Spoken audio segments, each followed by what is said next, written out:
The Lord be with you. I'm Deacon Keith Fournier. Our first reading is taken from the book of Ecclesiastes.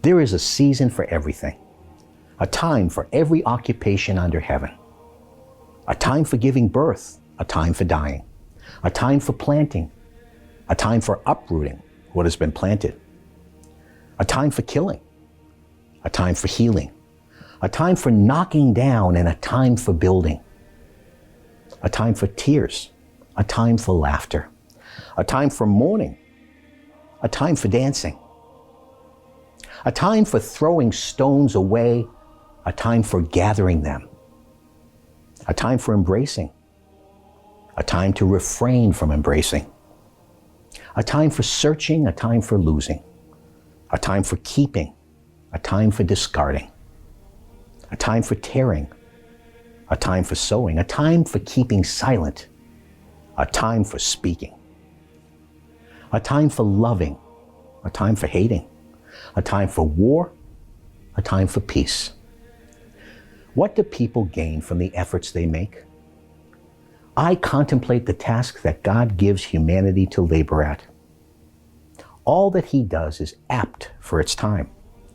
But although He has given us an awareness of the passage of time, we can grasp neither the beginning nor the end of what God does.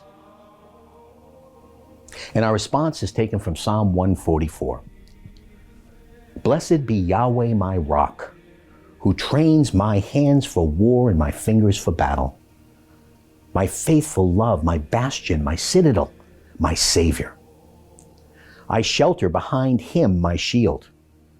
He makes the peoples submit to me. Yahweh, what is a human being for you to notice? A child of Adam for you to think about? Human life a mere puff of wind, days as fleeting as a shadow.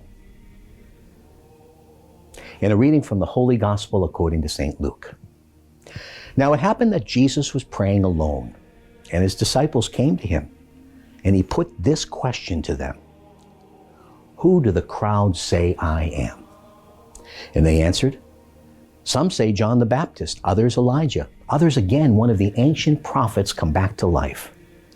But you, He said to them, who do you say I am? It was Peter who spoke up. The Christ of God, he said.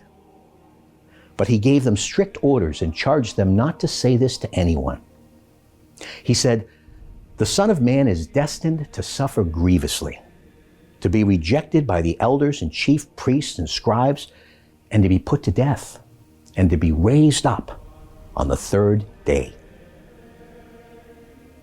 The Gospel of the Lord.